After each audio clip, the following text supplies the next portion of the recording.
Welcome back guys. इस video में हम एक्सप्लेन करने वाले हैं आमिर खान की लेटेस्ट मूवी सितारे जमीन पर, जो कि एक स्पिरिचुअल सीक्वल है तारे जमीन पर की। यह कहानी एक बास्केटबॉल कोच की है, जब उसे ड्रंक ड्राइव केस में सजा के तौर पर स्पेशली एबल्ड बच्चों को बास्केटबॉल की ट्रेनिंग देने की सजा मिलती है। और जैसा कि तारे जमीन पर मूवी ने आपको रुलाया था, वैसे ही ये मूवी आपको हंसाएगी, लेकिन मूवी के एंड आते आते आपको ये फिल्म इमोशनल भी कर देगी, लेकिन वो आंसू खुशी के होंगे। इसीलिए अगर आपको सितारे जमीन पर मूवी का फुल स्टोरी जानना है तो इस वीडियो को एंड तक देखना। बिलीव मी गाइस, ये मूवी आपको बहुत पसंद आने वाली है, इसीलिए इस वीडियो को लाइक करके चैनल को सब्सक्राइब कर लेना। तो चलिए बिना किसी देरी के इस मूवी को एक्सप्लेन करते हैं। तो मूवी की शुरुआत में हमें दिल्ली शहर का सीन दिखाया जाता है, जिसके बाद हम गुलशन को देखते हैं, जो कि बास्केटबॉल का कोच होता है, जिसका रोल आमिर खान कर रहे हैं, जो कि उसकी टीम की मैच में जा रहा होता है। लेकिन जैसे ही वो वहां जाता है, उसके सीनियर कोच उससे कहते हैं कि ये कोई टाइम है आने का,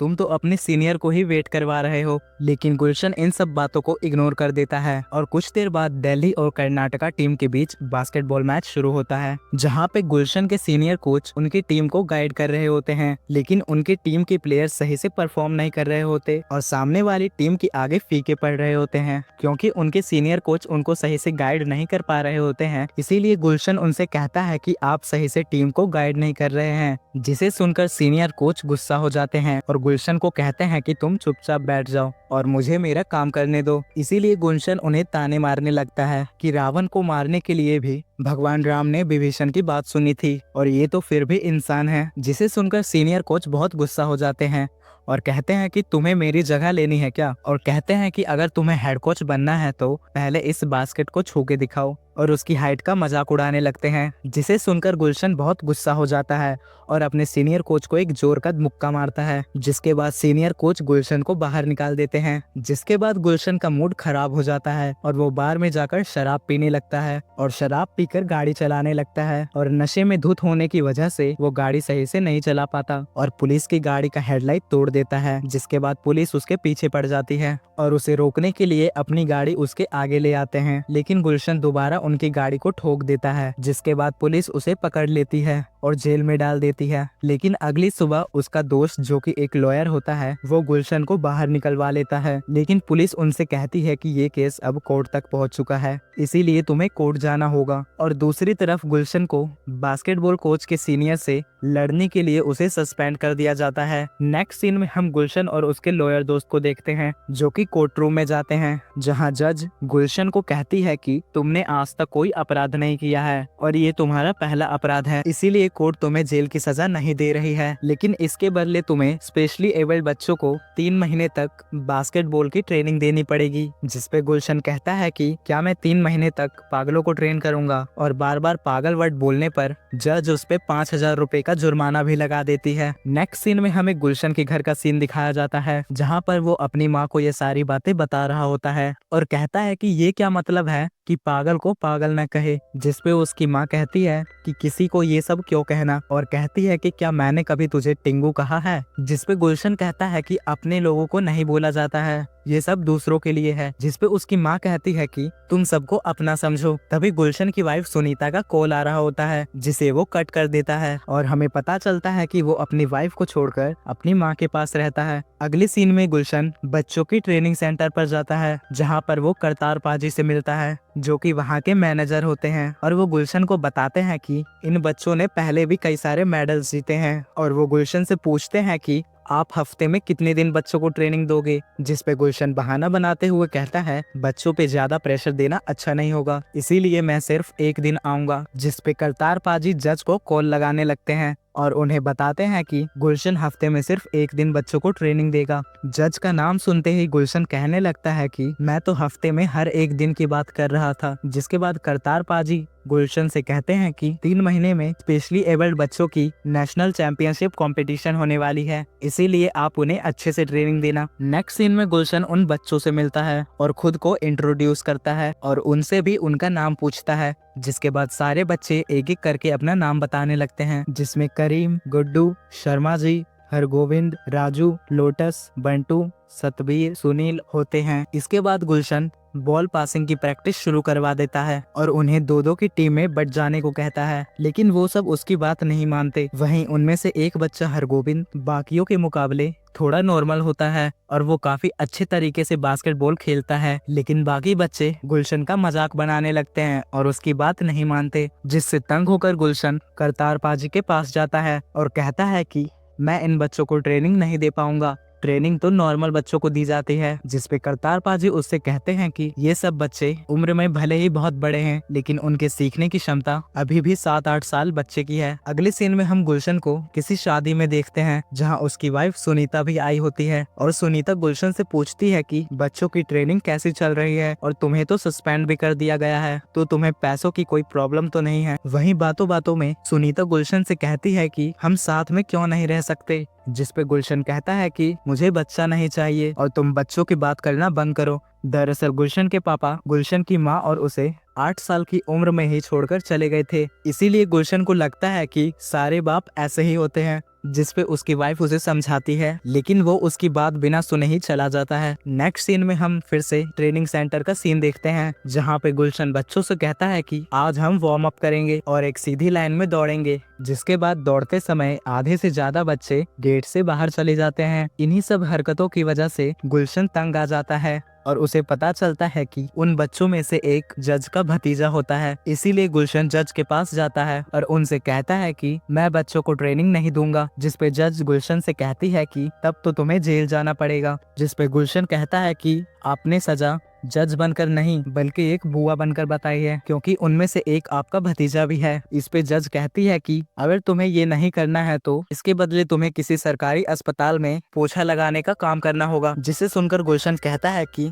रहने दीजिए, मैं बच्चों को ही ट्रेनिंग दूंगा। अगले दिन सुबह सुबह करतार पाजी का फोन आता है और वो गुलशन से कहते हैं कि हमारी टीम नेशनल चैंपियनशिप में सेलेक्ट हो गई है। और कुछ देर बाद गुलशन ट्रेनिंग सेंटर जाता है और बच्चों से कहता है कि आज हम बास्केटबॉल को बास्केट में डालना सीखेंगे और सबको कहता है कि सब एक एक बॉल को उठा लो और जब मैं कहूंगा तो एक एक करके सारे लोग बॉल को बास्केट में डालेंगे। और जैसे ही वो सतबीर को बास्केट में डालने कहता है तो सारे बच्चे एक ही साथ बॉल को फेंक देते हैं, लेकिन उनमें से एक करीम बॉल को बास्केट में नहीं डालता है। जिसे देखकर गुलशन कहता है कि देखो, करीम ने मेरी बात मानी और बॉल नहीं फेंका। और इसके बाद गुलशन करीम को बॉल डालने को कहता है तो करीम बॉल को सीधा ना फेंककर उल्टा फेंकता है, लेकिन उन बच्चों में से किसी का भी बॉल बास्केट में नहीं जाता है। यही सब देखकर गुलशन उनसे कहता है कि आज के लिए इतनी ट्रेनिंग काफी है, अब तुम सब घर जा सकते हो। वहीं हम देखते हैं कि हरगोविंद अकेले प्रैक्टिस कर रहा होता है। तभी गुलशन उसके पास जाता है और बोलता है कि अगर टीम को जीतना है तो तुम्हें भी हमारे साथ प्रैक्टिस करनी होगी,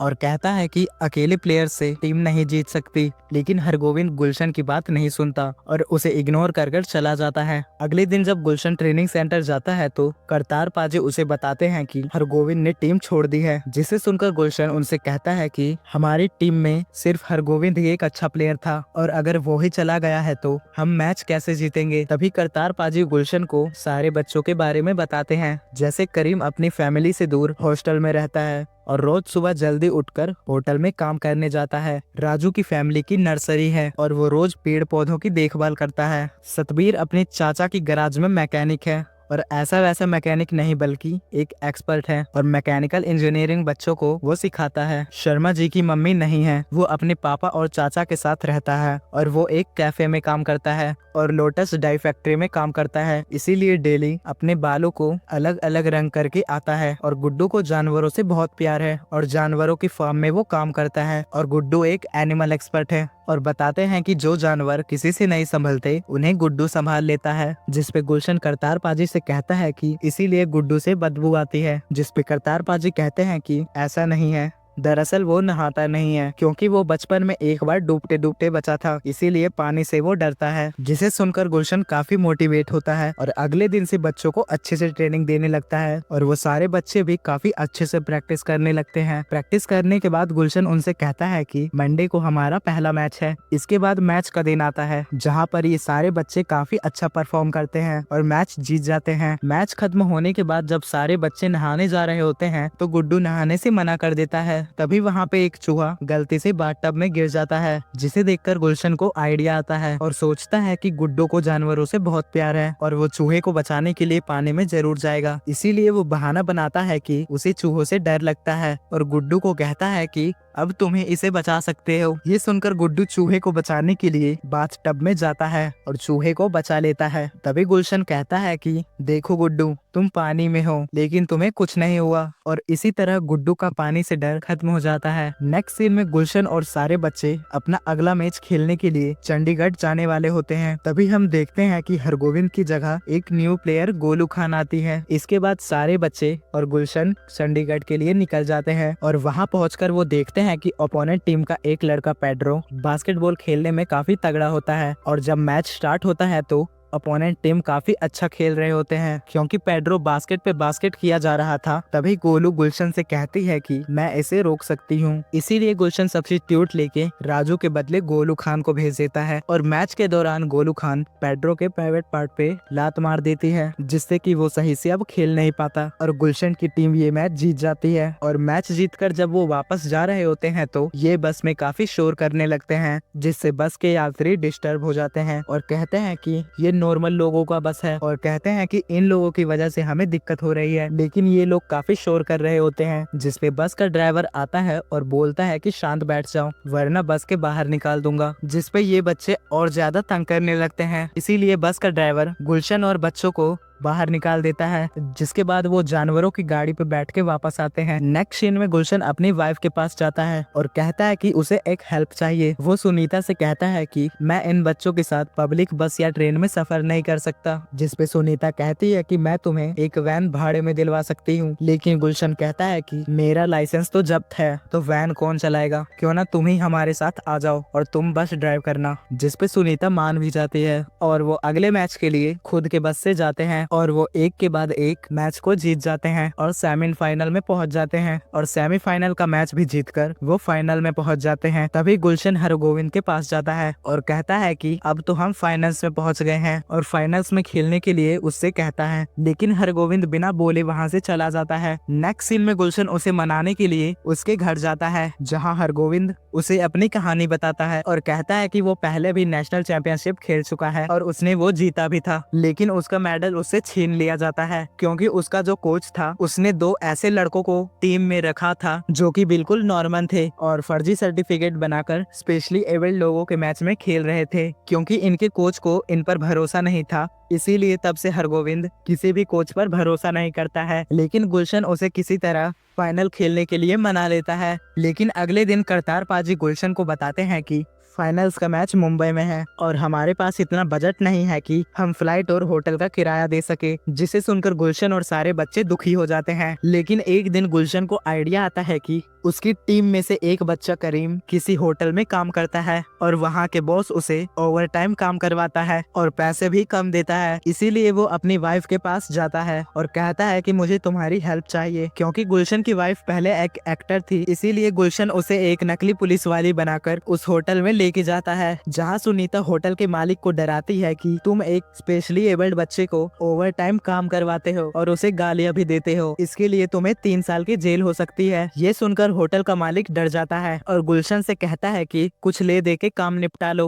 और गुलशन कहता है कि मुझे बच्चों के फाइनल्स मैच के लिए फ्लाइट और होटल का इंतजाम करवा दो। जिसके बाद वो सारे लोग फाइनल मैच के लिए मुंबई निकल जाते हैं और जब उनका मैच स्टार्ट होता है तो वो देखते हैं कि उनके ओपोनेंट टीम में काफी तगड़े प्लेयर्स आए हैं, जो कि गुलशन की टीम को बॉल लेने ही नहीं दे रहे थे और उसकी टीम पर काफी भारी पड़ रहे थे। तभी टाइम आउट होने पर गुलशन अपनी टीम के प्लेयर्स को समझाता है कि हमारे ओपोनेंट्स के प्लेयर काफी लंबे हैं, इसीलिए बॉल पास करने में दिक्कत हो रही है, इसीलिए हमें अपनी कमजोरी को ही ताकत बनाना होगा, इसीलिए तुम लोग अब से बॉल को नीचे से पास करना। जिसके बाद सारे प्लेयर्स ऐसा ही करते हैं और काफी अच्छा कमबैक करके लगभग बराबरी का स्कोर बना लेते हैं। लेकिन मैच को जीतने के लिए अभी भी एक बॉल को बास्केट में डालना होता है, लेकिन बॉल करीम के पास होता है। लेकिन करीम बॉल को डायरेक्ट बास्केट में ना फेंक कर उल्टा होकर बॉल फेंकता है, लेकिन वो बॉल बास्केट में नहीं जा पाती और गुलशन की टीम सितारे इस मैच को हार जाते हैं, जिससे गुलशन काफी दुखी हो जाता है। लेकिन जब वो अपनी टीम की ओर देखता है तो सारे प्लेयर्स खुश होते हैं और ओपोनेंट की टीम से गले मिल रहे होते हैं और सारे ऑडियंस ऑडियंस भी सितारे टीम की तारीफ कर रहे होते हैं, लेकिन गुलशन अपनी टीम के प्लेयर्स को कहता है कि तुम खुश क्यों हो रहे हो, हम हार गए। लेकिन वो सब कहने लगते हैं कि हम जीते हैं, लेकिन दूसरे नंबर पर, और वो हार कर भी काफी खुश होते हैं, जिसे देखकर गुलशन काफी इमोशनल हो जाता है और सोचता है कि ये हार कर भी कितने खुश हैं। और गुलशन अपनी वाइफ से कहता है कि मैं इनका कोच नहीं बल्कि ये मेरे कोच हैं, और बोलता है कि मैं सोचता था इनमें कमियां हैं, लेकिन असली कमी तो मुझ में है। ये लोग दूसरे का सुख दुख समझ सकते हैं, लेकिन मैं किसी की बात नहीं समझ सकता और सिर्फ अपने बारे में ही सोचता हूँ, किसी और की परवाह नहीं करता। लेकिन आज मुझे समझ आया कि इनमें कोई कमी नहीं है, जिनका दिल इतना बड़ा हो उनमें कैसे कोई कमी हो सकती है। और ये सोचकर गुलशन काफी खुश होता है। नेक्स्ट सीन में हम देखते हैं कि गुलशन के हेड कोच उसे फोन कर बताते हैं कि वो नेक्स्ट मंथ रिटायर हो रहे हैं और उन्होंने नए हेड कोच के लिए गुलशन का रिकमेंडेशन दिया है, जिसे सुनकर गुलशन काफी खुश होता है। नेक्स्ट सीन में हमें ट्रेनिंग सेंटर का सीन दिखाया जाता है, जहां हम देखते हैं कि गुलशन करतार पाजी से मिलता है, जहां करतार पाजी उससे कहते हैं कि आपको 3 महीने ट्रेनिंग देने के लिए कहा गया था, लेकिन आपने 1 महीना एक्स्ट्रा दिया, और कहते हैं कि बच्चों से मिल के जाते तो उन्हें काफी अच्छा लगता। लेकिन गुलशन उनसे मिलने से मना कर देता है और करतार पाजी को कहता है कि मेरी तरफ से उन्हें बाय कहना। जिसके बाद करतार पाजी कहते हैं कि बाहर नए कोच आए हैं, उन्हें लोकर की चाबी दे दो और तुम जा सकते हो। जिसके बाद गुलशन वहाँ से चला जाता है और नए कोच को चाबी दे देता है। तभी नया कोच उससे कहता है कि मैं अभी तक टीम से मिला नहीं हूँ, तो क्या आप बता सकते हैं कि टीम कैसी है। जिस पे गुलशन बताता है कि टीम तो बेस्ट है, लेकिन शुरू में थोड़ी दिक्कत होगी, जैसे शर्मा जी की बात आपको समझ नहीं आएगी और करीम इतना रुक रुक के बोलेगा कि आप तंग आ जाओगे, लेकिन धीरे धीरे सब सही लगने लगेगा। और कहता है कि खुद को उनसे ज्यादा इंटेलिजेंट समझने की कोशिश मत करना, क्योंकि वो आपसे और मुझसे कई ज्यादा बेहतर है, और जितना आप उन्हें सिखाओगे उससे कहीं ज्यादा आप उनसे कुछ सीखोगे। और कहता है कि उन्हें कभी डांटना मत, वो बहुत जल्दी हर्ट हो जाते हैं, और उनकी कोई बात का बुरा मत मानना,